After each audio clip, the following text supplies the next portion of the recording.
Hello students, now let us start our chapter here mechanical properties of fluid.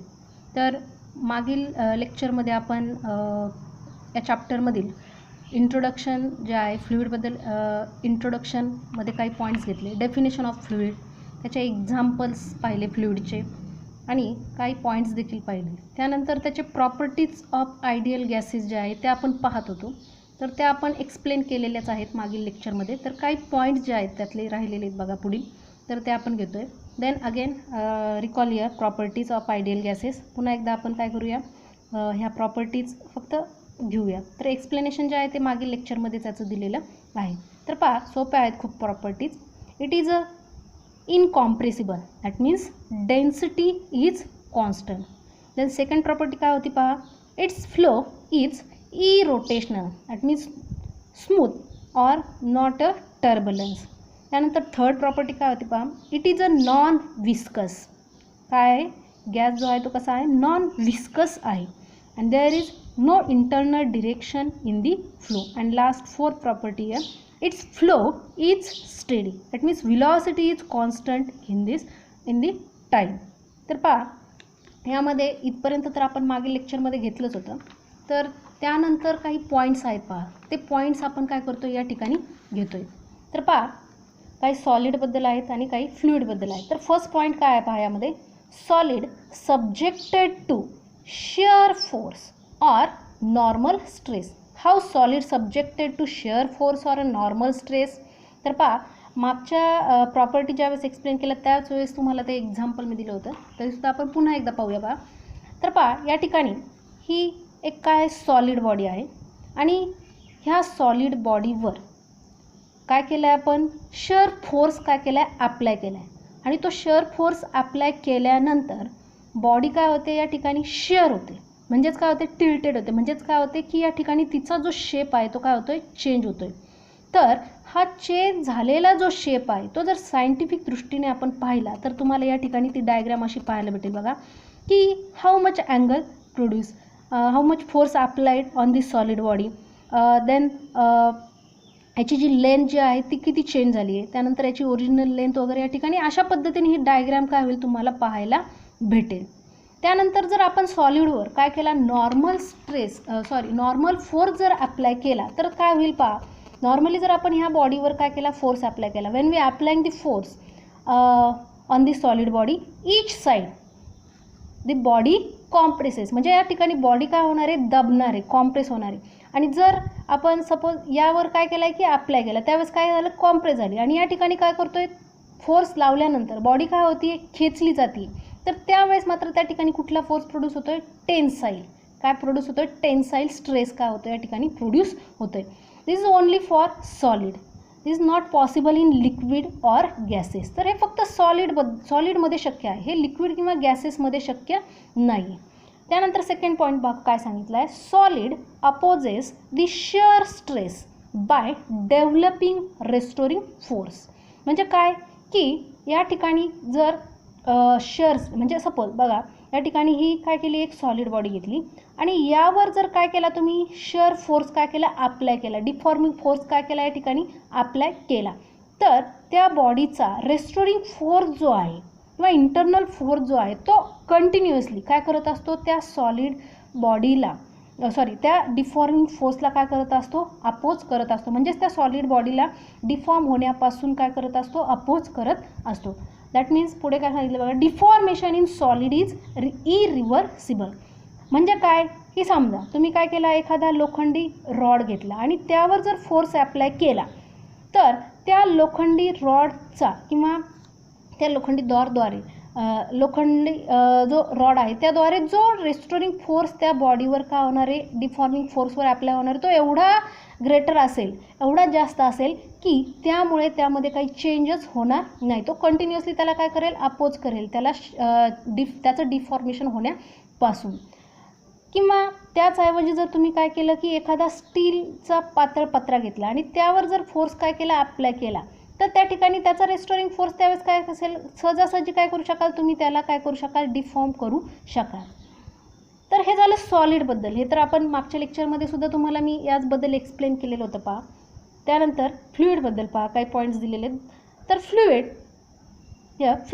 Has less resistance against the deformation. काय सांगितलं की फ्लुइडचा जो resistance असतो तो काय असतो, एकदम काय असतो, लेस असतो अगेन्स्ट दी डिफॉर्मेशन, म्हणजे त्याला काही फरकच पडत नाही. सॉलिडच्या तुलनेमध्ये जर पाहिलं तर फ्लुइडचा रेजिस्टन्स जो आहे तो काय असणार आहे, एकदम काय असणार आहे, कमी असणार आहे. पहा, तुम्हाला एक्झाम्पलसुद्धा दिलं होतं. जर आपण एखादा गॅस घेतला किंवा लिक्विड घेतलं, एनी लिक्विड, तर त्याचे जे मॉलिक्युल्स असतात ते कसे असतात, लूजली बाउंडेड असतात. म्हणजे त्याद्वारे लागणारा जो रेस्टरिंग फोर्स आहे तो इतका कमी असतो, इतका कमी असतो की तो कसा असतो, निग्लिजिबलच असतो. आणि त्यामुळे त्या ठिकाणी काय होते, ती बॉडी सहजासहजी काय होते, डिफॉर्म होते. त्यानंतर बघा नेक्स्ट पॉईंट काय फ्लुइडबद्दल, fluid may disturb or deform by small or normal pressure. तर फ्लुइड जे आहे ते काय होतं, सहजासहजी काय होतं, डिस्टर्ब होतं. जर त्यावर काय केलं आपण, नॉर्मल प्रेशर किंवा स्मॉल प्रेशर जरी लावलं तरीसुद्धा काय होईल, ते लगेचच डिस्टर्ब होईल. त्यानंतर बघा या ठिकाणी एक सेंटेन्स दिलेलं आहे पहा. तर त्यासाठी आपण एक एक्सपेरिमेंट करतोय, म्हणजे एक्सपेरिमेंट पाहूया. The surface does not accelerate because all the surrounding exert equal normal pressure. काय सांगितलंय की या ठिकाणी सपोज काय केलं आहे की आपण या ठिकाणी कंटेनर घेतले. सपोज या ठिकाणी काय केलं आहे, एक कंटेनर आपण काय केलं आहे, घेतलं आहे. आणि ह्या कंटेनरमध्ये काय केलेलं आहे, लिक्विड काय केलेलं आहे, फिल्ड केलेलं आहे. आणि या लिक्विडमध्ये जर suppose this is the flip and force area, ह्या फ्लिपचा जो एरिया आहे तो काय, डी आहे. जर नुसता ए घेतला तर तो एरिया असेल, पण जर डी लावला याच्यावर काय केला, डी लावला, तर तो कोणता एरिया असेल, स्मॉल एरिया असेल त्या सरफेसचा, काय, स्मॉल एरिया. तसंच फोर्सच्या बाबतीत पण आहे. जर फोर्स नॉर्मल फोर्स, पण त्या फोर्सवर जर आपण डी लावला तर तो कोणता फोर्स झाला, स्मॉल फोर्स. काय झाला, स्मॉल फोर्स झाला. तर पहा, ह्या कंटेनरमध्ये काय केली आपण, ही जी फ्लिप आहे किंवा हा जो ऑब्जेक्ट आहे सॉलिड, तो काय केला आपण, टाकला. तर या ऑब्जेक्टवर काय होईल की या लिक्विडमुळे काय होईल, फोर्स अप्लाय होईल. ह्या साईडने जेवढा फोर्स अप्लाय होणार आहे तेवढाच फोर्स काय होणार आहे, ह्या साईडने सुद्धा काय होईल, ह्या ऑब्जेक्टवर काय होईल, अप्लाय होईल. आणि त्यामुळे या ठिकाणी काय होईल की ही कंडिशन जी आहे ती काय होईल, बॅलन्स होईल. म्हणजेच दोन्ही साईडने काय होतो, इक्वल फोर्स काय होतो, यावर अप्लाय होतोय. आणि त्यामुळे हा जो ऑब्जेक्ट आहे तो काय होणार नाही, ॲसलरेट होणार नाही. आणि मग या ठिकाणी काय होईल की ॲक्च्युली हे काय एक्झर्ट करेल, नॉर्मल प्रेशर काय करेल, या ठिकाणी एक्झर्ट करेल. म्हणजेच काय सांगितलेलं आहे एखादी, the surface does not accelerate because all the surrounding exert equal normal pressure. त्यानंतर पहा या ठिकाणी आणखीन एक एक्झाम्पल तुम्हाला देता येईल. पहा, आपण आहोत, पहा, जर आपण आपला जो रेस्टोरिंग फोर्स आहे आणि ॲटमॉस्फिअरचा जो आपलं जे रेस्टोरिंग फोर्स आहे तो काय करत असतो, ह्या ॲटमॉस्फेरिक प्रेशरला काय करत असतो, बॅलन्स करत असतो. म्हणजे दोन्ही काय होत आहेत, बॅलन्स होत आहेत. त्यामुळेच आपण काय करू शकतो, या ठिकाणी सहजासहजी राहू शकतो. त्यानंतर पहा, आपण पुढच्या पॉईंटकडे जातो आहे, प्रॉपर्टीज ऑफ फ्लुइड्स. तर खूप सोप्या प्रॉपर्टीज आहेत बाह्या. तर फर्स्ट प्रॉपर्टी पाहूया, they do not oppose the deformation, they get permanently deform. काय सांगितले पहा, they do not oppose the deformation, they get permanently deform. तर या ठिकाणी फ्लुइडच्या प्रॉपर्टी आहेत पहा. काय सांगितलं की फ्लुइड जे आहे ते काय करत नाही, त्या डिफॉर्मेशनला अपोज करत नाही. तर ते काय होतं, परमनंटली जर त्याच्यावर फोर्स अप्लाय केला तर ते काय होतं, परमनंटली काय होऊन जातं, त्या ठिकाणी डिफॉर्म होऊन जातं. त्यानंतर सेकंड प्रॉपर्टी काय सांगितली बघा, they have ability to flow. Fluid म्हटल्यानंतर आपण त्यामध्ये लिक्विड घेऊ शकतो किंवा गॅस घेऊ शकतो. तर ॲक्च्युली फ्लुइड मीन्स काय की सबस्टन्स दॅट कॅन फ्लो. हे तर आपण डेफिनेशनमध्येच पाहिलेलं आहे. ॲक्च्युली त्याचा काय होत असतो, फ्लो होत असतो. म्हणून या ठिकाणी सेकंड प्रॉपर्टी काय सांगितलेली आहे की they have ability to flow, म्हणजे त्यांची फ्लो होण्याची काय असते, क्षमता असते. त्यानंतर थर्ड प्रॉपर्टी काय सांगितली पहा, they have ability to take shape of the container. म्हणजे त्यांची काय असते की कुठल्याही एखाद्या कंटेनरमध्ये जर त्या लिक्विडला त्या फ्लुइडला काय केलं फिल्ड केलं तर त्या ठिकाणी काय करतं लगेच तो काय करतो त्याचा शेप काय करतो घेतो. सपोज ग्लासमध्ये ओतलं तर ग्लासचा घेईल, एखाद्या मोठ्या भांड्यामध्ये ओतलं वेसलमध्ये ओतलं तर काय होईल त्याचा देखील काय करेल तो शेप घेईल. तर बघा एकदम बेसिक होतं पहा हे, म्हणजे खूप सोपे पॉईंट होते. आता त्यानंतर आपण फ्लुइड मेकॅनिक्सच्या अत्यंत महत्त्वाच्या टॉपिककडे वळतोय. तर actually physics is the branch of are of the two branches. Physics are of the two branches. Which two branches?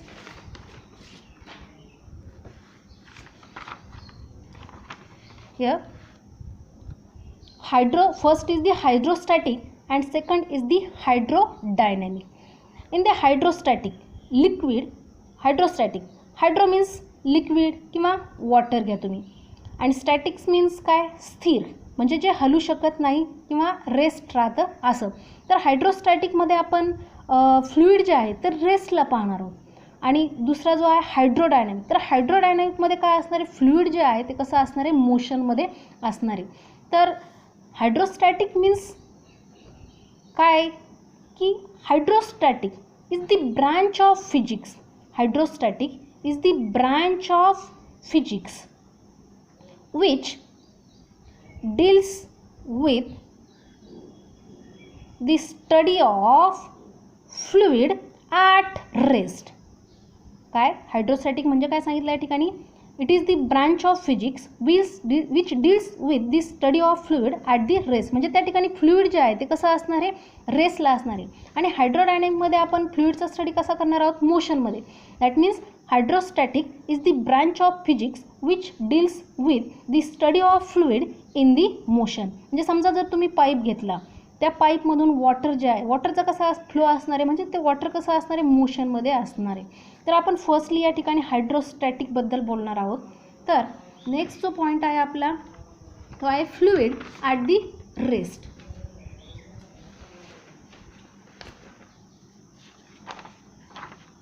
तर पहा आत्ताच आपण पाहिले hydrostatic. What is the hydrostatic? Hydrostatic, that means the branch of physics which deals with the properties of fluid at the rest is called the hydrostatic. म्हणजे या ठिकाणी काय करणार, ही काय आहे एक ब्रांच आहे कशाची फिजिक्सची, आणि यामध्ये काय करणार आहोत प्रॉपर्टीज पाहणार आहोत कशाच्या फ्लुइडच्या ॲट दी रेस्टला. तर त्यामध्ये काही पॉईंट पाहणार आहोत बा त्याआधी. तर फर्स्ट जो पॉईंट आहे तो पहा pressure. What is mean by the pressure? तर तुम्ही याआधी प्रेशरची डेफिनेशन वगैरे किंवा प्रेशरबद्दल ऐकलेलं असेल किंवा शिकलेले देखील असतात मागील स्टँडर्डमध्ये. तर pressure, what is mean by the pressure? तर पहा प्रेशर जनरली आपण प्रेशर मीन्स काय म्हणतो की force per unit area. How much force applied on this given area. Suppose this is the sheet. या ठिकाणी एक काय केलं आपण शीट घेतलं आणि हा काय झाला या शीटचा काय झाला एरिया. तर यावर काय केलं आपण हा फोर्स काय केला अप्लाय केला. तर ह्या एवढ्या एरियावरती ह्या एवढ्या एरियावर हाऊ मच किती फोर्स काय झाला आहे अप्लाय झाला आहे. This is the pressure. That means force per unit काय area. This is called as the pressure. तर पहा आपण पाहतोय तर या ठिकाणी काय सांगितलं बघा any fluid at the rest exert pressure or किंवा फोर्स म्हणूया आपण exert the force on the contact. कशावरती? तर wall of container and the surface. Suppose आता पहा या ठिकाणी आपण काय करतो एक वेसल घेतो आहे आणि ह्या वेसलमध्ये काय केलेलं आहे लिक्विड घेतलेलं आहे, लिक्विड फीड केलेलं आहे.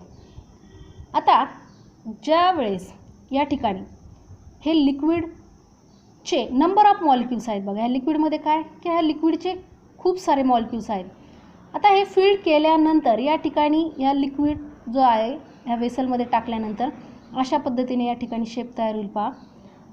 तर ह्या लिक्विडचे प्रत्येक जो मॉलिक्यूल आहे हा प्रत्येक मॉलिक्यूल काय करणार आहे हे जे वेसल आहे किंवा ही जी कंटेनरची वॉल आहे याच्यावर काय करणार आहे फोर्स अप्लाय करणार आहे. Each molecule applies the force on this wall of the container.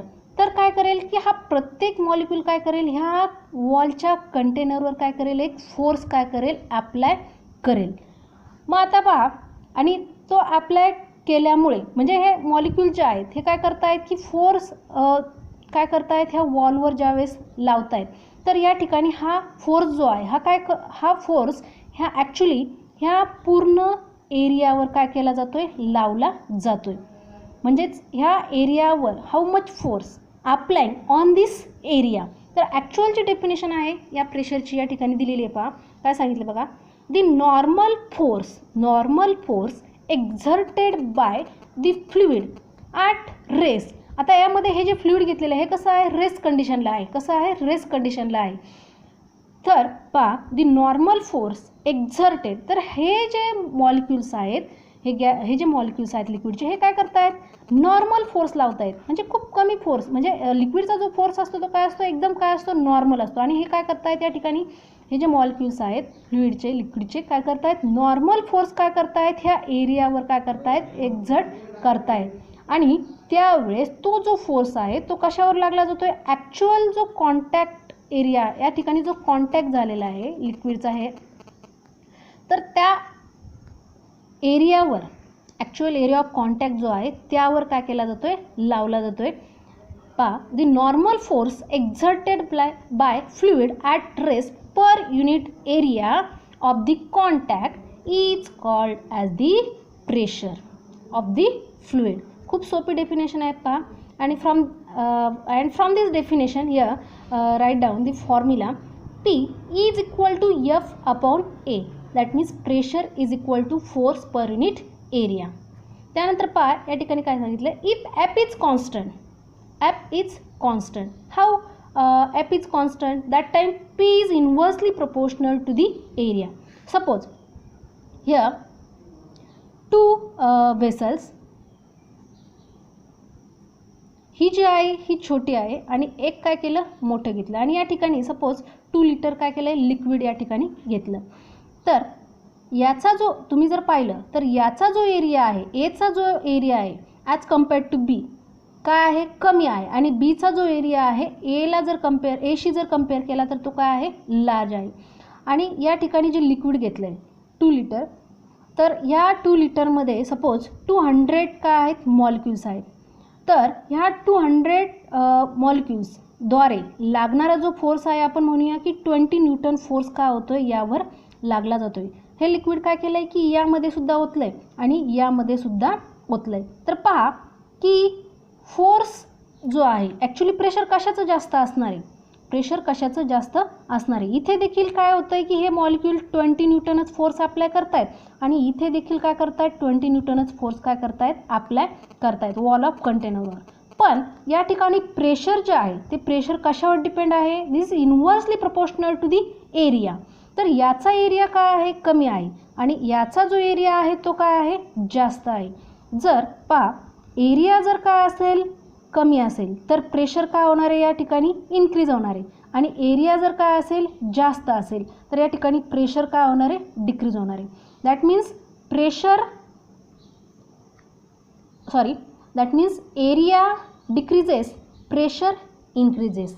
And area increases, pressure decreases. म्हणजे F is constant but the pressure is inversely proportional to the area. Area जर कमी असेल तर pressure काय होईल, जास्त लागेल किंवा प्रेशर जास्त असेल. आणि एरिया जर काय असेल, जास्त असेल तर प्रेशर काय असेल, कमी असेल.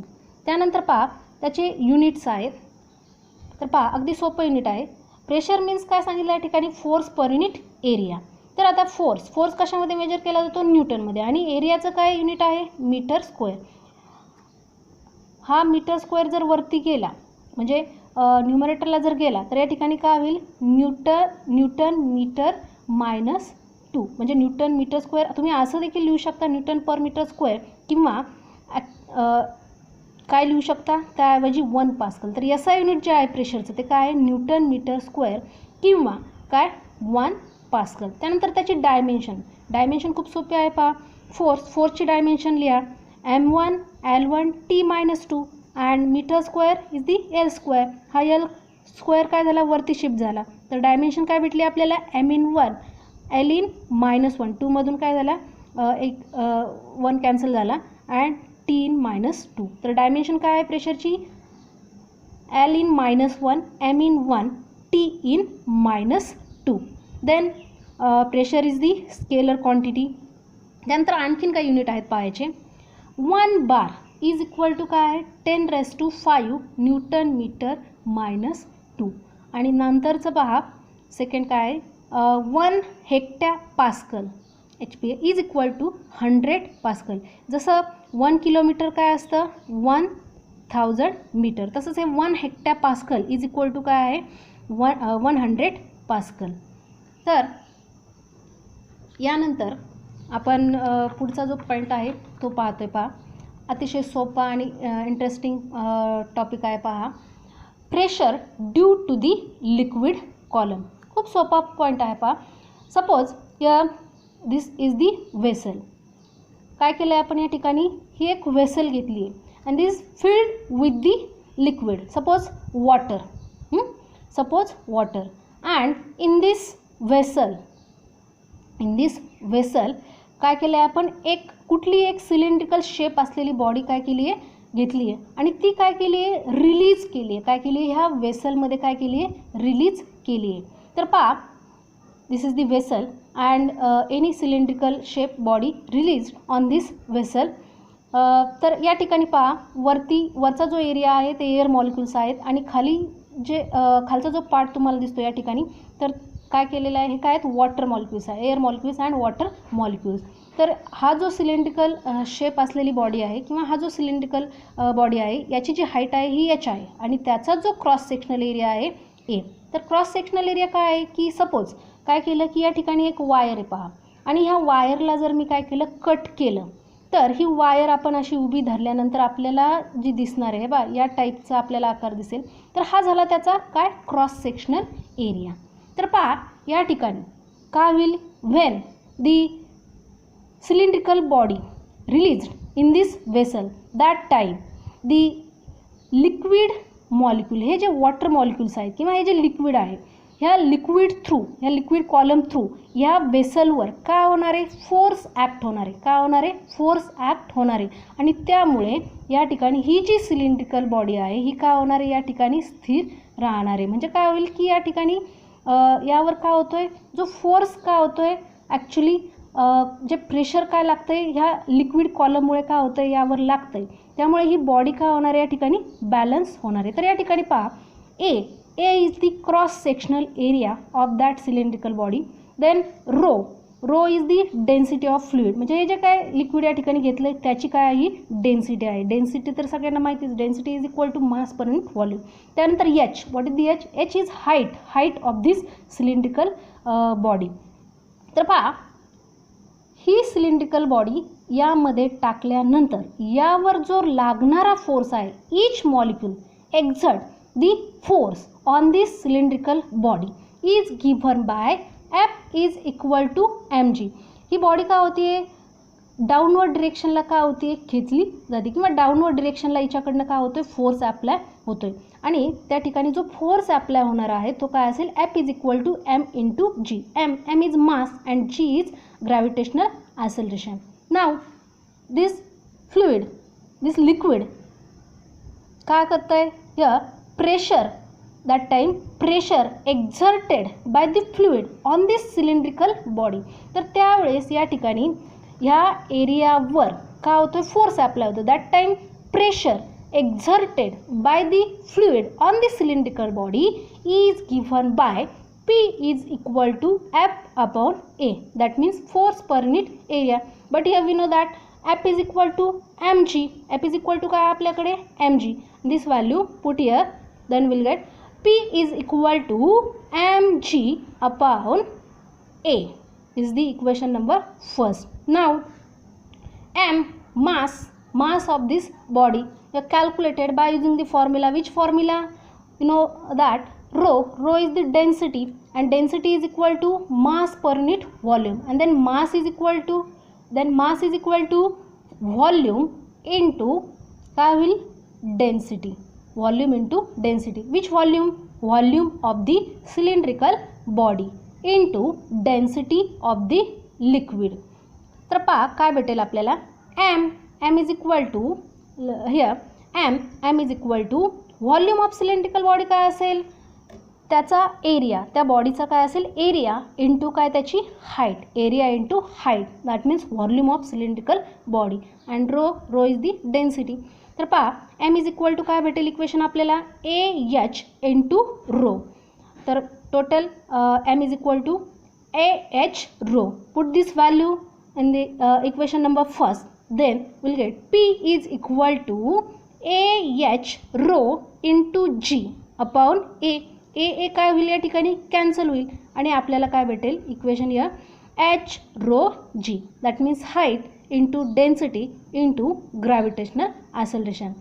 म्हणजेच काय की या प्रेशर जे आहे ड्यू टू दी लिक्विड कॉलममुळे त्यावर अप्लाय झालेलं ते काय भेटलं आपल्याला, P is equal to H rho जी.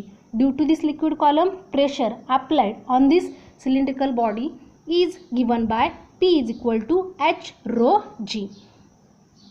तर नंतरचं जे आर्टिकल आहे ते आपण नेक्स्ट लेक्चरमध्ये पाहूया.